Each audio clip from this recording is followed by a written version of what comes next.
terrorists in Khan al-Assad launched a missile containing chemical weapons, leaving 15 martyrs. An official foreign ministry source dismisses as groundless reports about bombs dropped by Syrian warplanes inside Lebanese territories.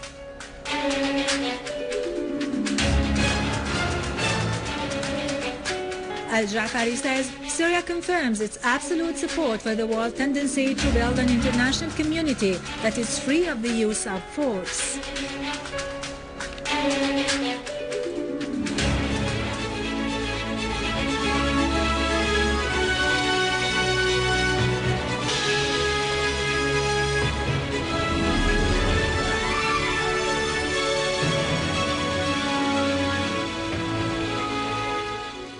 Good afternoon, I am Yarado Krikorian from the news center in Damascus.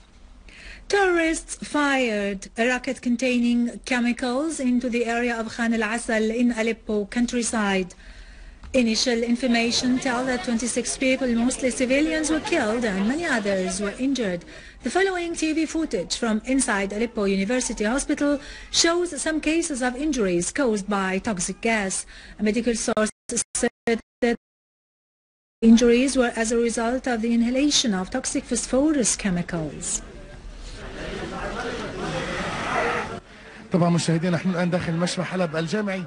هذه الحالات كما تتابعون معنا جراء الشهداء من المدنيين وحالة استنفار في مشفى حلب الجامعي.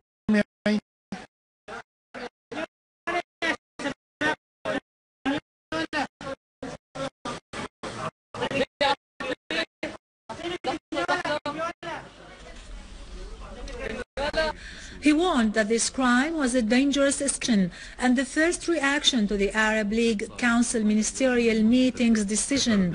The minister said, "The use of internationally prohibited weapons is a dangerous turning point in the course of events in Syria at the security and military levels."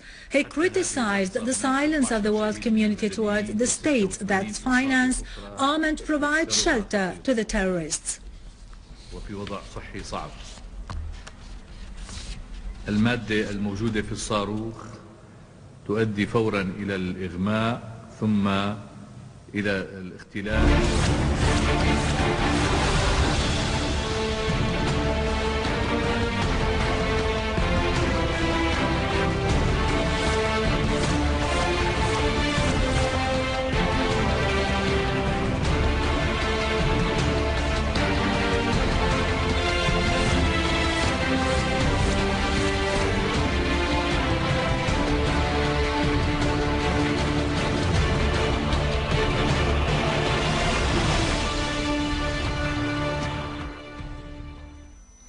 An official source at the Foreign and Expatriates Ministry has said that the reports circulated by some Lebanese, Arab and international news media about bombs being dropped by Syrian warplanes inside Lebanese territories are totally groundless. In a statement, the source said that some countries that pursued a hostile policy against Syria through arming and funding the armed terrorist groups have promoted this false news. The source added that the ministry confirms as absolutely baseless such reports and asserts its respect for Lebanese sovereignty and keenness on Lebanon's security and stability. Iran has affirmed that the insistence of certain states to send weapons to the terrorists in Syria and refrain the violence constitutes an act of international terrorism. Iran denounced the flagrant foreign intervention in Syria's internal affairs. The Iranian Assistant Foreign Minister Hossein Amir Abdullahian said, "The solution in Syria is purely political and the Syrian people will not allow others from abroad to take decisions on their behalf." He pointed out that the recent acts of the terrorist groups against the Syrian people and the opposition that believes in national dialogue have failed. He called on all sides to resort to national and constructive dialogue with the The Russian Special Envoy to African States, Deputy Foreign Minister Mikhail Markelov, has said The BRICS group member states do not accept foreign intervention in Syria's internal affairs, and Margelov said the BRICS summit, due to be held in South Africa on the 26th and 27th of this month, will discuss the general course based on the principle of enabling the Syrians alone to solve their own problems.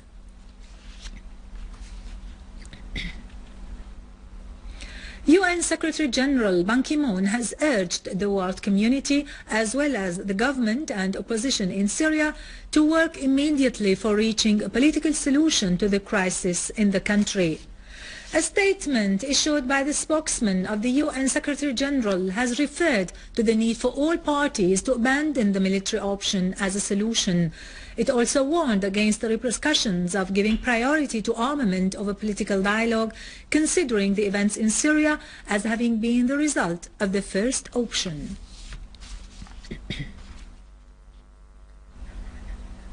Syria's permanent UN representative Bashar al-Ja'fari has voiced Syria's support for the world's tendency to build an international community free of using force, where the principles of the UN Charter based on justice, equality and peace prevail. Syria is ready to take part in any international effort to achieve that goal and help come out with a concluding document that meets the aspirations of our people and governments, al-Ja'fari said in a speech at the United Nations Conference on the Arms Trade Treaty held yesterday. He added that any future treaty on arms trade has to reiterate the states' right, according to the UN Charter, particularly Item 51, to acquire all suitable means to preserve their national security and stress the rights of the peoples who live under foreign occupation to self-defense and self-determination.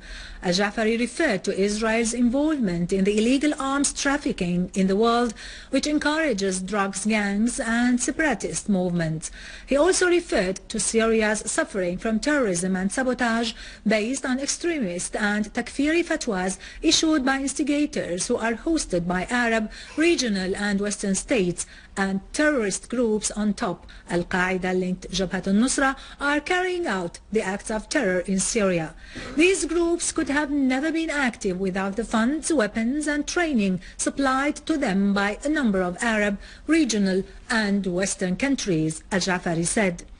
He added that the latest statements of a number of countries to supply and increase the level of arming to those terrorist groups in Syria is a matter of concern, as they really know the nature and essence of these groups.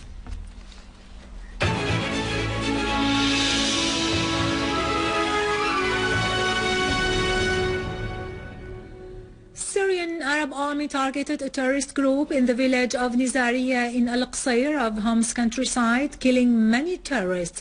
The terrorists killed included Khaled al-Rai, who was known as one of the most dangerous terrorists in al-Qasir. Syrian Arab army also killed many terrorists who were hiding in An-Nur mosque west of the schools in the neighborhood of Karam Shamsham. Meanwhile, at the crossroad of Al-Haik, authorities arrested Muhammad Faisal Hilal and Yahya Farhan al-Khuli, who are wanted for smuggling weapons. Syrian Arab army units continue their confrontation of the armed terrorist groups that attack citizens and commit acts of sabotage and looting in some areas in Idlib countryside. A unit of the valiant Syrian Arab army targeted today the gatherings of terrorists in Hajj Valley to the west of Idlib city and in some surrounding farms, killing and injuring many terrorists and inflicting heavy casualties on them. The Syrian Arab army in Ma'arat al-Numan and the surroundings of Wadi al-Daif and Hamdiya, killing most of them and destroying their vehicles and weapons. Another army unit confronted terrorists that tried last night to attack two military posts in Fayloun and Dreamland near the city of Idlib, killing many of them, while the rest ran away into neighboring farms.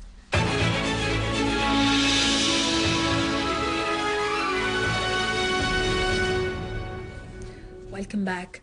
In Iraq, 56 people were killed and 200 others injured in a series of terrorist blasts in different neighborhoods in Baghdad that targeted restaurants, bus stops and many shops today. Iraqi police said that more than 13 terrorist attacks, most of them by booby-trapped cars, took place today on the eve of the 10th anniversary of the U.S.-British invasion of Iraq. Meanwhile, Iraqi police arrested 26 armed men who had 33 explosive devices and rockets in al-Mahmudiyeh, south of Baghdad.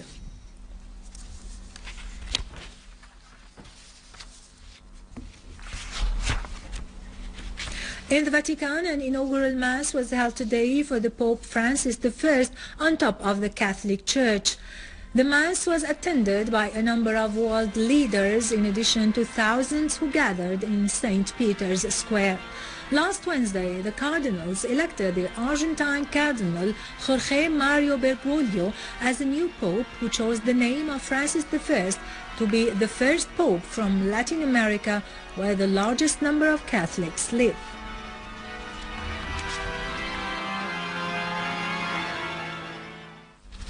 With this, we end our news for today. Thank you for watching. For more news about Syria and the region and to view this bulletin again, you can always visit our website in English, syriaonline.sy. Now to latest business and market news with Nariman Qassam after a short break.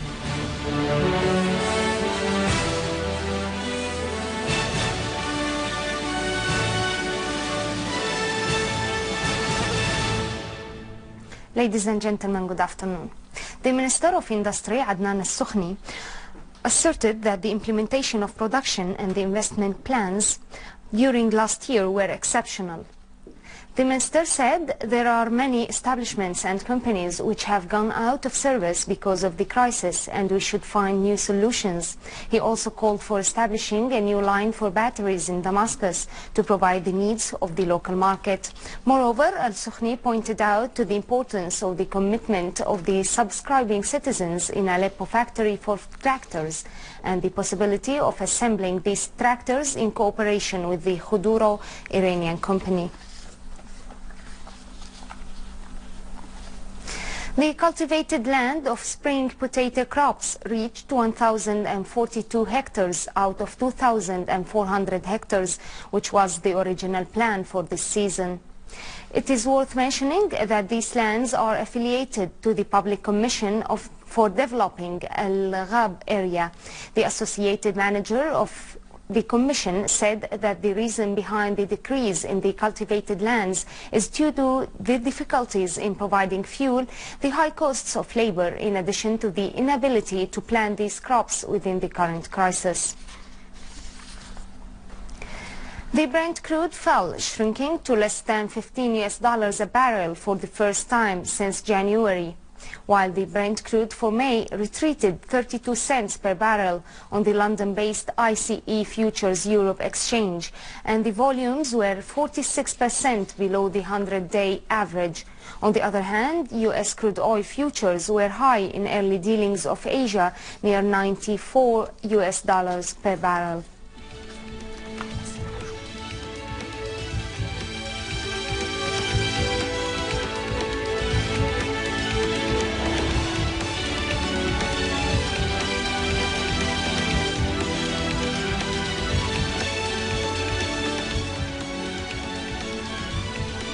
European shares fell for a third day before the Cypriot lawmakers vote on a 5.8 billion euros of the bank deposit levy, which is needed to win a bailout, whereas the US index futures were little changed and the Asian shares climbed.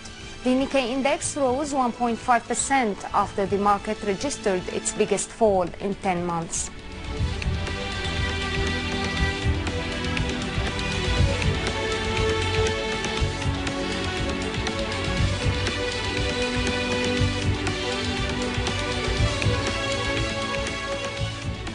In the local market, the 21-carat gold were 300 Syrian pounds up, reaching 5,100 Syrian pounds per gram.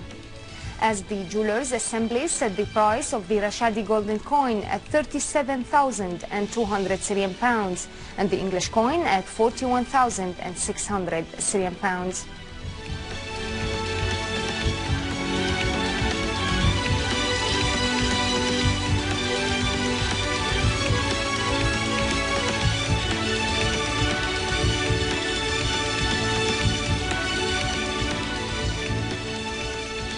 The yen yen weakened for the first time in 4 days against the US dollar before changing leadership at the Bank of Japan amid speculations for an expanded monetary easing, while the Japanese currency declined against most of its major peers as the Asian shares rebounded from yesterday's biggest drop in more than 7 months. The euro fell for a second day against the US dollar after media reports said that the Cypriot parliament will not approve a bank deposit levy to help fund the nation's bailout.